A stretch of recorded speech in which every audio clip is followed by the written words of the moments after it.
అని చెప్తాను. నిన్నటి వీడియోకి కంటిన్యూషన్ అండి ఈ వీడియో. ఇలా పీట పైన ముగ్గు వేసి పసుపు కుంకుమ వేసి పక్కన పెట్టేసుకున్నాం కదా. ఇప్పుడు రాగి చెంబు కింద ప్లేట్ పెడతాం కదా బియ్యం పోసి, ఆ ప్లేట్ లో ఒక పిరికెట్ నిండా బియ్యం పోసి పీట పైన రెడీగా సిద్ధంగా ఉంచుకోండి. ఇప్పుడు రాగి చెంబులో శుద్ధ జలం అనేది నిండుగా పోసుకోవాలండి, అంటే నిండుకుండా నీళ్లు పోసుకోవాలన్నమాట.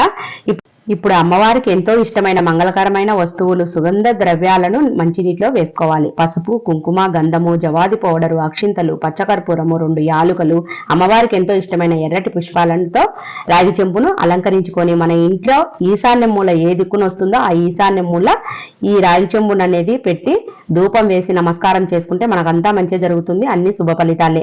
ఇలా ఈశాన్యంలో రాగి చెంబు పెట్టడం వల్ల మన ఇల్లంతా మంచి పాజిటివ్ వైబ్స్ తో నిండిపోతుంది. అలాగే అష్టలక్ష్ములను ఆహ్వానిస్తున్నట్లుగా ఉంటుంది.